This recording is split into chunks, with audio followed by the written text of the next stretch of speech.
Hello to everybody who have gathered here. It's the 3rd of May, as you can see, and we are the UNFCCC COP chair members, or the chairman. I am the vice chair, Nils Jonas Christian Saar, and Valeria is the chair of our committee. And I think we can jump to the next slide.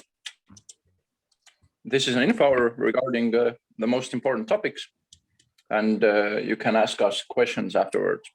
Model United Nations is an educational role play. I hope you already know that, and I hope you get a good chance to role play different countries and get a good experience from that.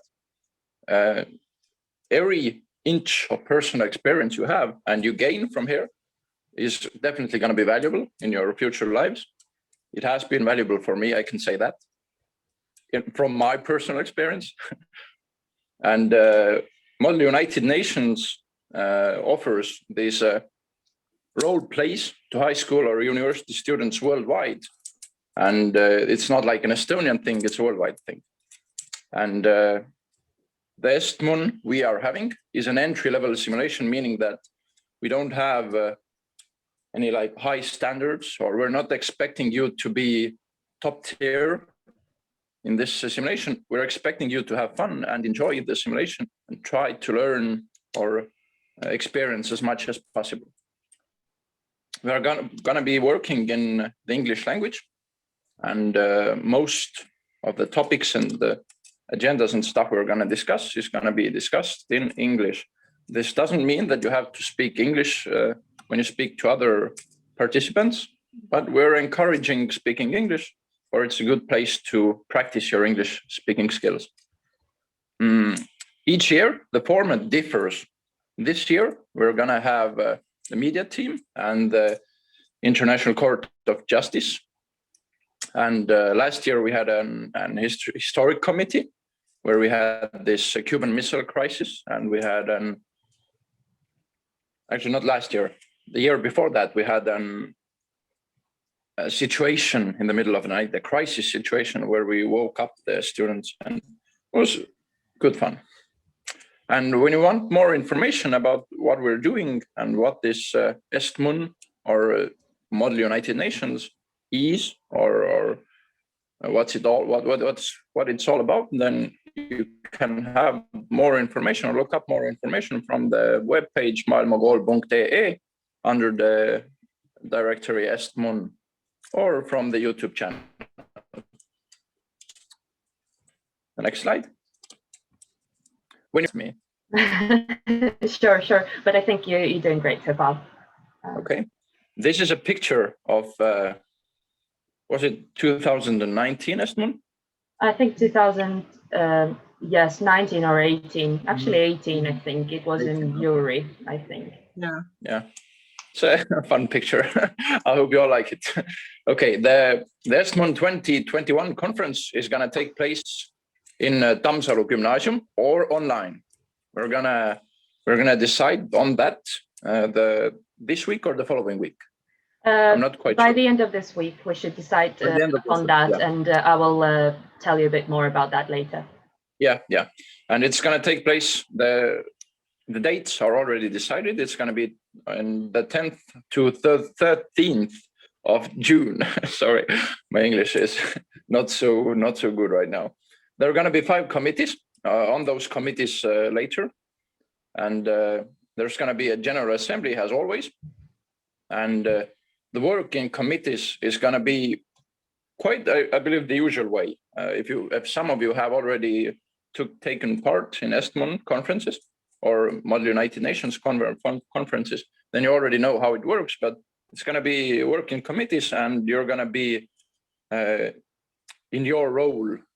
Trying to represent real UN delegations during the entire formal and informal debate, meaning we strongly encourage using English during informal debates as well. And you're going to try to represent your countries, which means you get to try to impersonate someone else. You get to be whoever you want to be, as long as it's the person from this country you are representing. You can think of your backstories and stuff as well. The work you're going to be doing is basically looking for a consensus and writing resolutions and articles. You're going to be arguing with each other, or maybe not arguing, but debating. And of course, I hope you're going to be having fun and socializing with the other delegates. I think we can jump to the next one. Yes. So this is the part when I jump in. Basically, we just wanted to let you know about the nature of our event, because I think it's kind of like the biggest and the most common question right now for both participants, future participants, and for organizing team as well.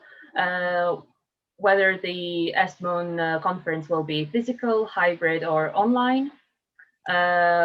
We wanted to let you know that the decision will be made by the next week.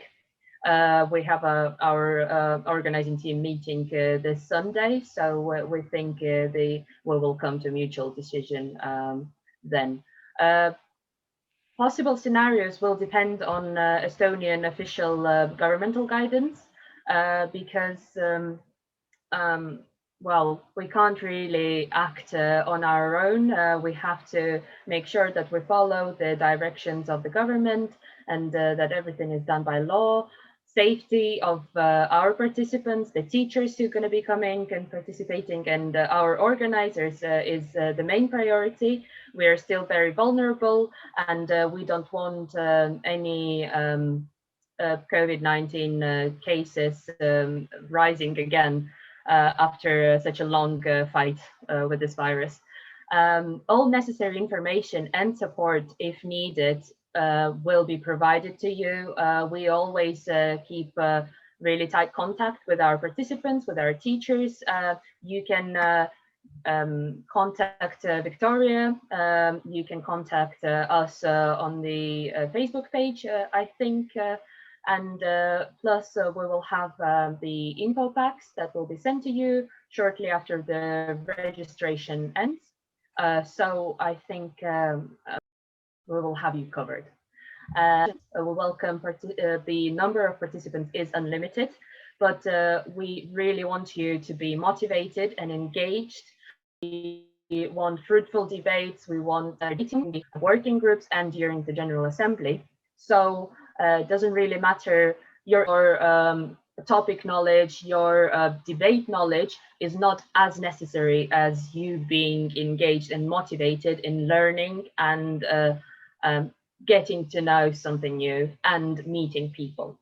And the committees, we already said that there are going to be 5 committees. The first committee is our committee, the UNFCCC COP, which is the Conference of the Parties on UN Framework Convention on Climate Change, which is a really long name. You don't have to revise it or remember it. You can just read it down. We're going to be talking about climate topics and nature-based solutions. There's going to be the International Court of Justice. There's going to be the representatives of international media outlets, which is not actually a committee, but more of a work group.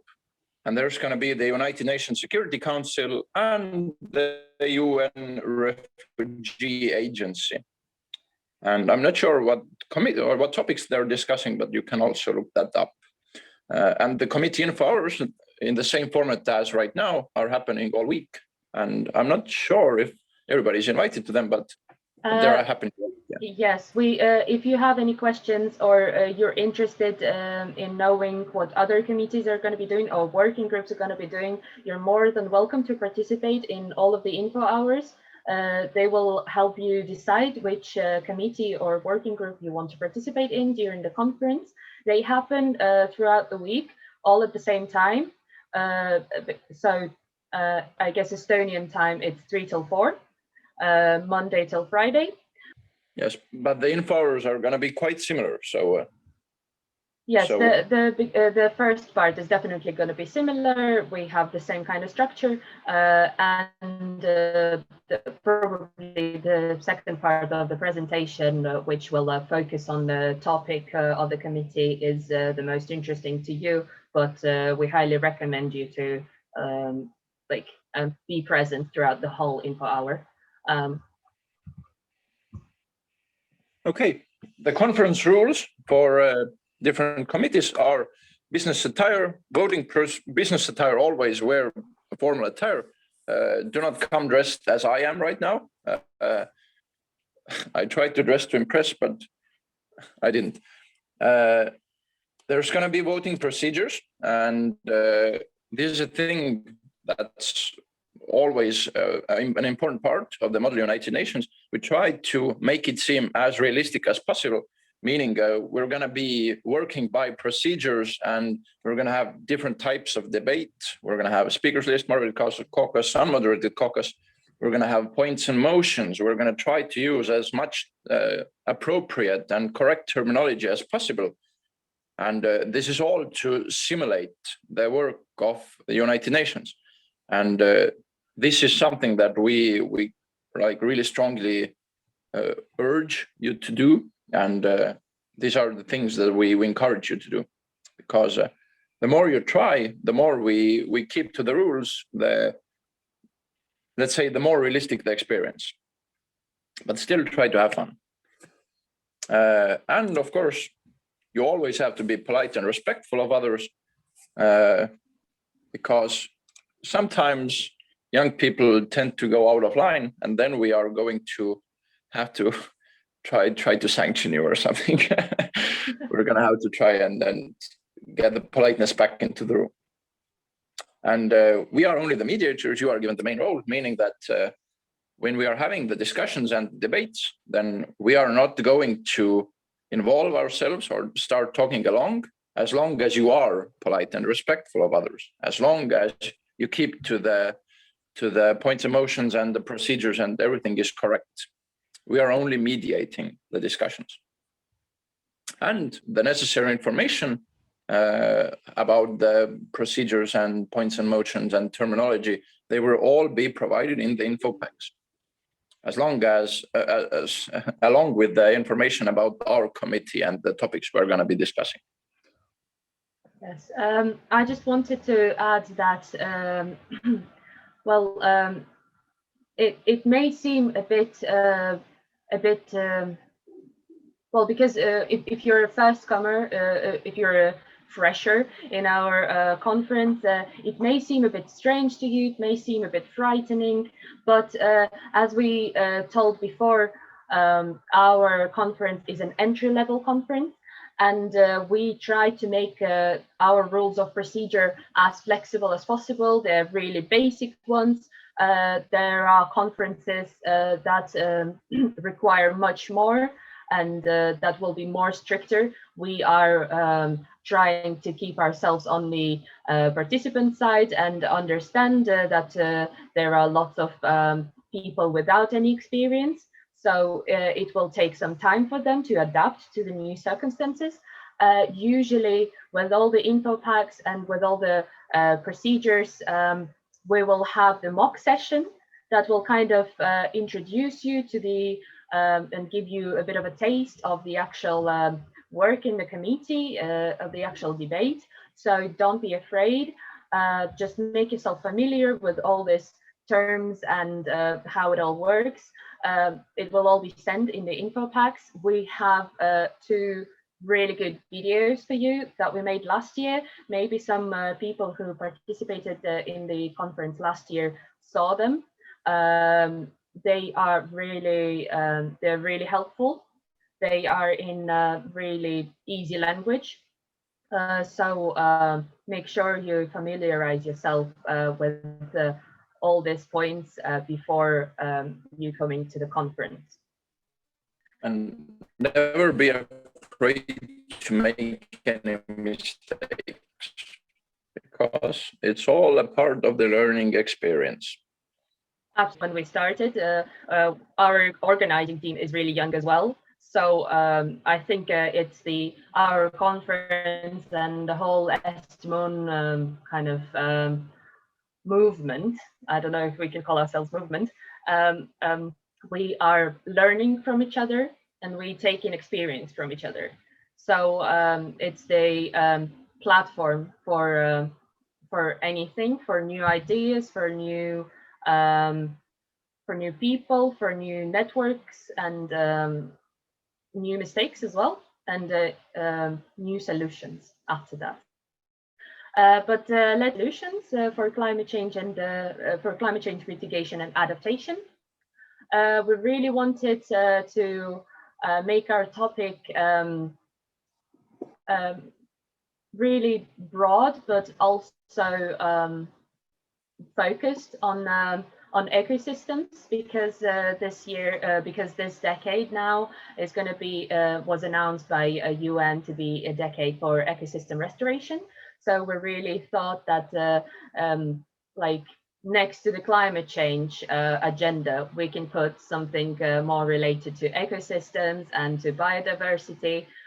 We wanted to add a bit of spice to our debate and work. The aim of the committee is for you as participants is to apply innovative and nature-related thinking, bring practical solutions to the resolution writing, and effectively address the accelerating climate crisis within the committee.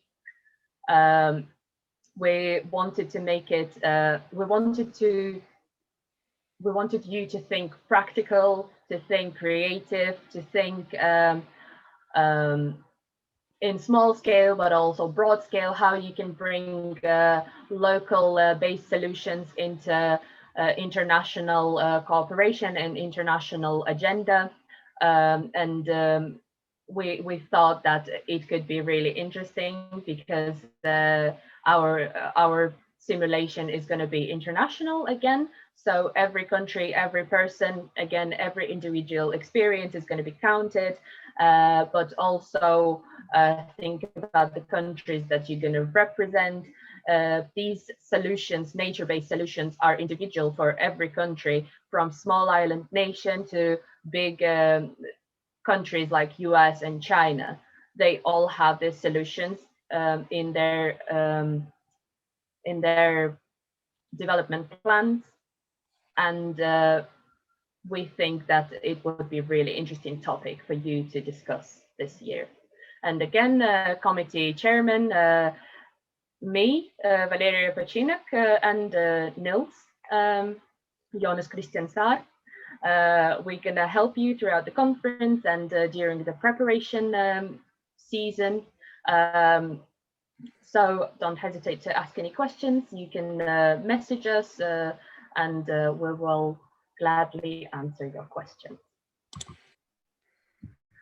Talking about UNFCCC COP in real life, it has quite a long history, but also it is, compared to other UN conventions and framework, it's fairly new.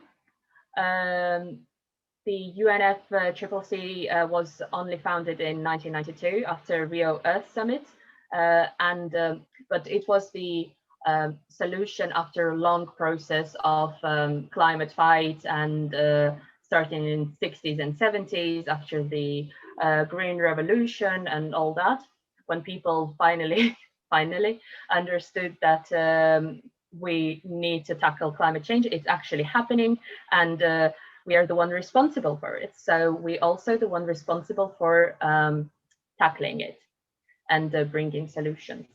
The first ever binding protocol, binding document was Kyoto Protocol. It wasn't as successful. That's why later they brought the Paris Agreement. It was the first one. Some uncertainties, some questions, and people were not happy with it. It brought issues of inequalities between the countries who were committed to the protocol, and people who countries who actually wanted to try and reduce greenhouse gas emissions were kind of opposing the ones who ratified the protocol but didn't commit to it, which was really sad. The 2009 COP, Conference of the Parties, that's the COP abbreviation basically, and the Conference of the Parties happens every year or every 2 years in certain cases. COP in 2009 was the most unsuccessful. You can see on the upper right corner, there are two pictures of basically the media backlashed this conference, and it was the major failure for the convention so far, I think. That's why in 2015 everybody was really happy with the COP21 and Paris Agreement actually happening, actually being successful, and actually uniting people for climate change agenda. I think Paris Agreement and Paris Accord is the most popular, like the most known of the COPs. So far, it's now in progress this year. In 2020, the Paris Agreement started functioning, started working, not without its hardships as well. Like in the left down corner, left bottom corner, you can see the famous Donald Trump announcement about US leaving the Paris Climate Accord back in 2017. It was a big hit for the convention, for the Paris Agreement, because US is one of the biggest contributors to the greenhouse gas emissions. So the meaning of US leaving the Paris Accord would basically mean that the agreement failure in the future. But luckily, this year, with the new president of US announcing that US will come back to the Paris Agreement and will join the forces. This year, we will have a 26th Conference of the Parties, which will happen in Glasgow. It will be hosted by UK with the help of Italy. Basically, their agenda is uniting the world to tackle climate change. They will work further on the Paris Agreement, probably make first notes on how it works so far, what is the development at the moment. So when you work in our simulation Conference of the Parties, think about this major events that brought you to this point. Basically, because climate issues is not just policy or politics. It's much more than that. It's much more than human interactions. It involves environment, it involves our planet, involves our climate. So think about interdisciplinarity, think about human well-being, but also our planet well-being. When you represent the country, think what it means to you. These conferences in real life take days, weeks, months. It's always a really heated debate, very tiring. People negotiate, people debate, people argue, but in the end, all that matters is that one binding document that all countries should or should not sign for. And now, talking about development and sustainability goals, and how our topic is related to it. Personally, I would say our topic is related to all of these goals. And if you think about nature-based solutions, you can, I think you would agree with me, because nature-based solutions, they talk about food security. They talk about climate mitigation. They talk about crisis resolutions and natural hazards moderation, and they talk about reducing inequalities, they talk about sustainable cities and innovation, of course, cooperation and institutions, healthy institutions to implement those solutions. I'm not even mentioning the nature-related, the climate-related or environmental-related goals like climate action, life underwater, or life on land, because I think it's kind of it is pretty straightforward.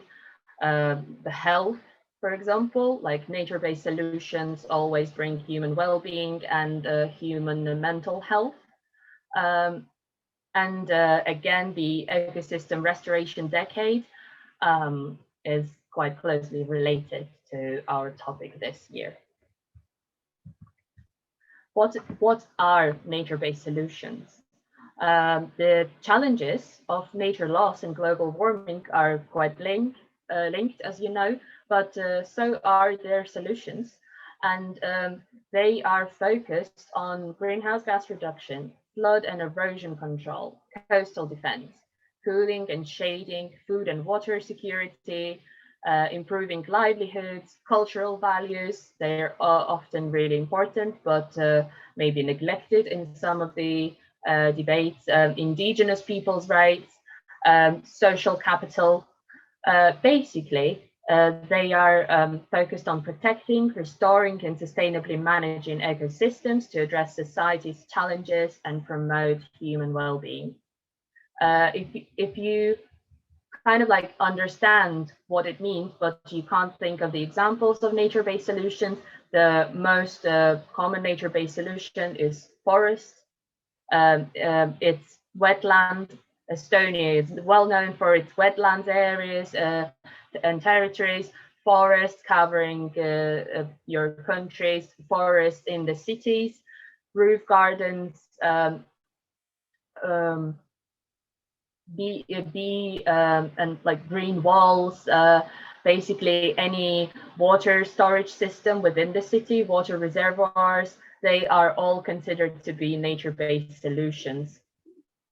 So I think in writing your position paper or during the work in the committee, you can bring all that up to the discussion, but think how you can implement the local-based solution to the international agenda, and how you can reword your suggestions so that it will be taken into account when diplomatically speaking or when formally debating. And last but not least, preparation for the conference. Definitely the main suggestion from us is familiarize yourself with the topics.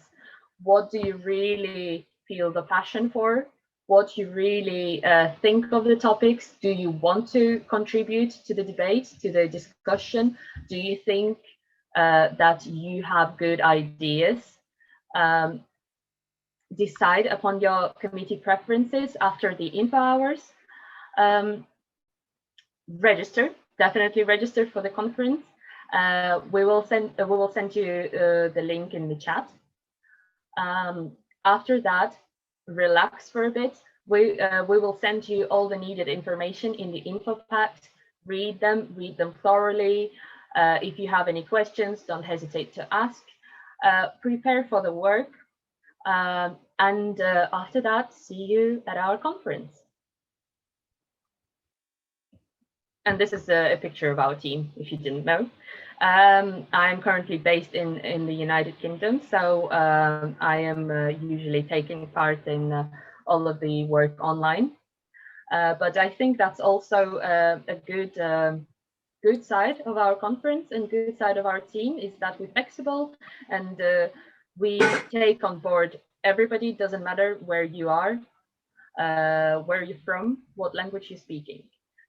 We have an international team based in at least like 3 or 4 locations, and we're working really hard to support you and give you all the needed knowledge and information for your successful participation and future studies. Thank you. That's it with our presentation. And now it's question time.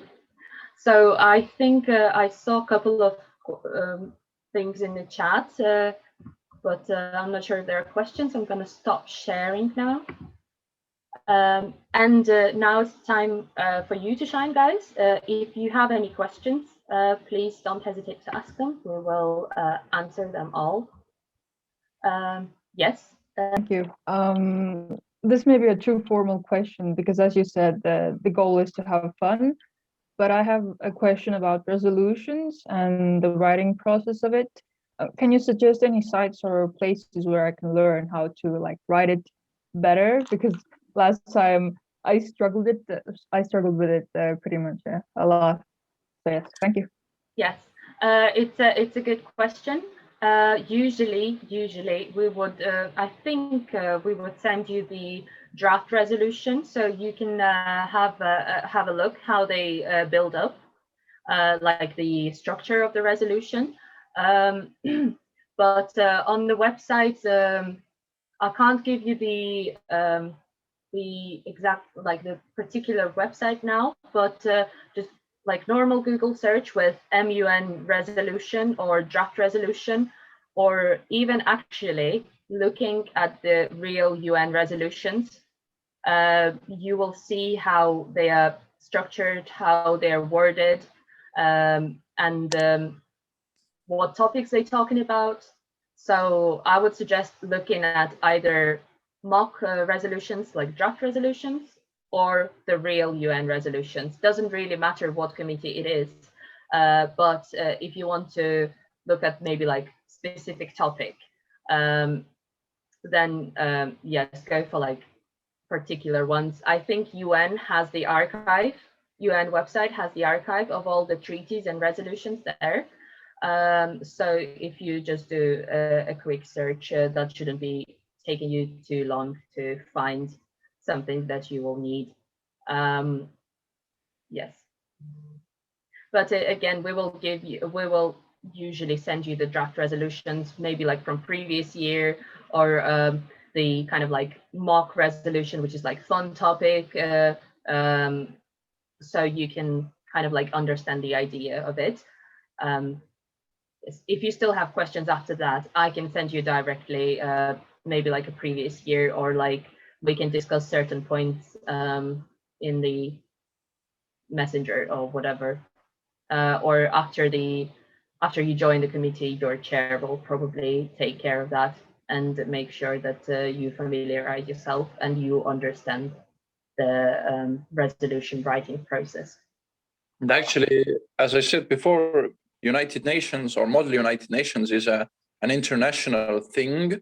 So when you Google how to write a resolution, you should get plenty of replies, plenty of hits. And it seems like quite an easy thing to find. Yeah, there are plenty of materials, not only for our conference, but internationally, with different people sharing their experience and sharing their documents, because Model United Nations is such a big movement actually. So I don't think it should be that big of a problem if you just Google. Any other questions? There was something in the chat. Yes. Are the countries we represent assigned to us randomly? I would say yes and no, because usually the chairs of the committees, they know their topic, they know what countries possibly would have an interesting debate. So we would also look at your experience before. Maybe if you don't have that much experience, we will assign you a bigger country, a top country that you will, it will be easier for you to find the information about the country, to find what are the technologies, what are the solutions that your country is bringing to the topic, to the debate.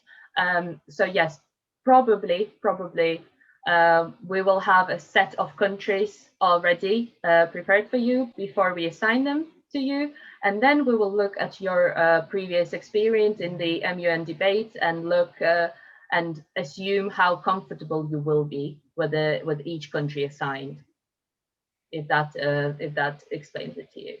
Yes, thank you.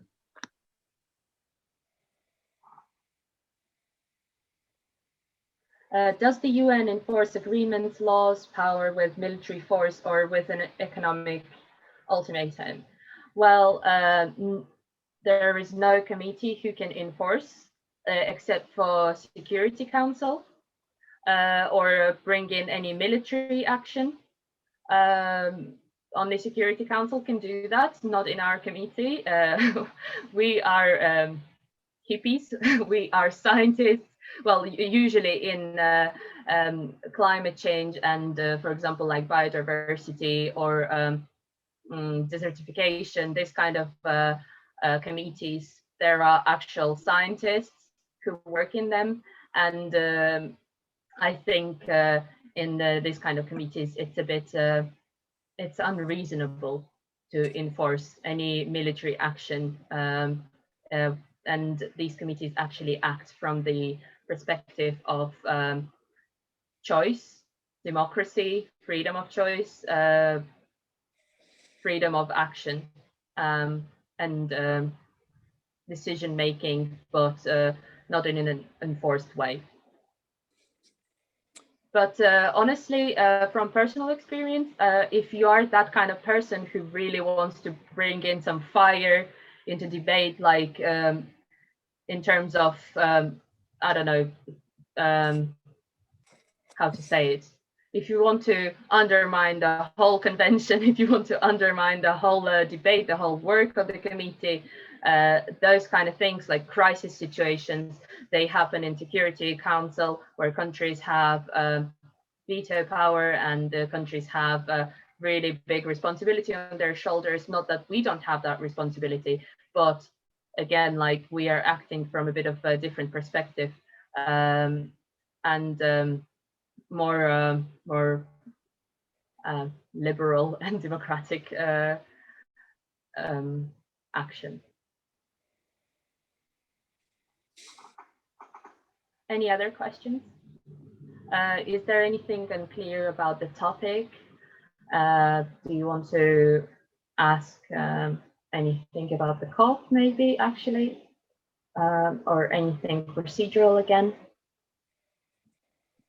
Okay, I can ask another question. I don't know how important this is or relevant, but at the registration form, how thorough of an answer or how thorough answers are expected there, if you can say? I would say depends on you and depends how you think it should be thorough. But definitely, if you give a thorough answer, we will have a better idea of what kind of person you are, what kind of preferences you have. Maybe it shouldn't be that thorough, but it should be very precise then and very like logical, containing only information that is asked. Like we will have the time to know each other later in the conference. We don't need your full bio at the moment, but like very precise and connected to the conference information is definitely needed. Nils, do you want to add anything maybe? No, I think I'm good. you can never know what the conference is going to be like and stuff like that, so just enjoy. But regarding the answering the questions, then don't take it as something that's as a test or something. Just answer the questions and yes. don't worry about answering wrong. Yeah, honestly, it's not your test. It's not like a work.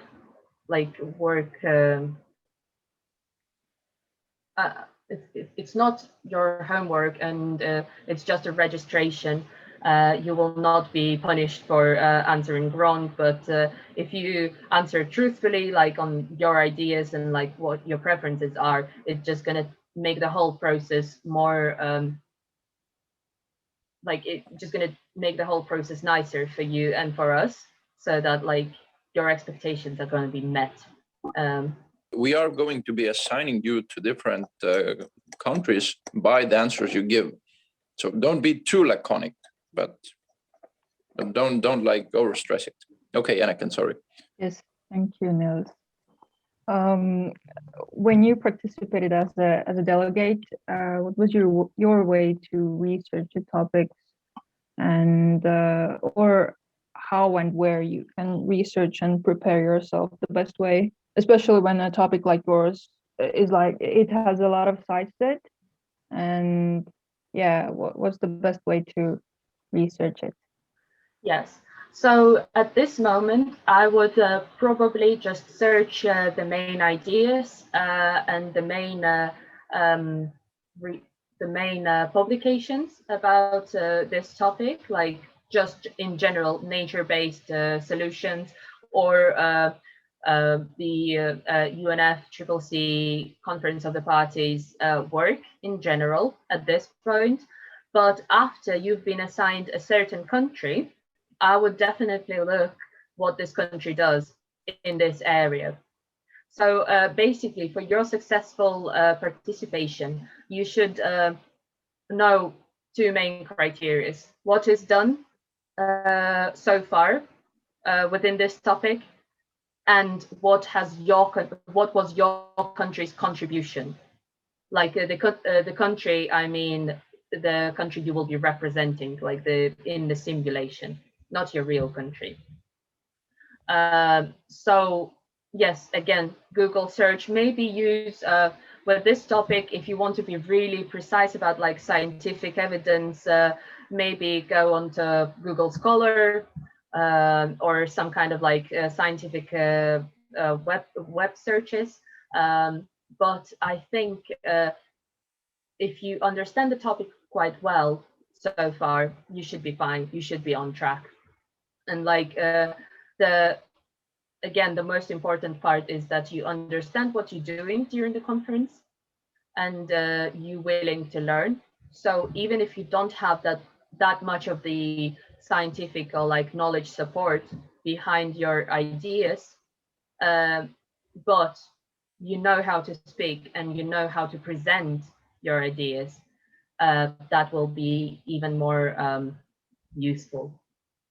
And I think, well, that is for me, for example, from my experience, is that I can have a couple of points in my head before I go to the conference, but actually during the debate, you work on them and you change them and you cancel them and you bring new ideas. So usually during the networking, during the working sessions, you would bring in the new ideas, or you would think like, oh, I should actually search that in the meantime, like in the evening, for example.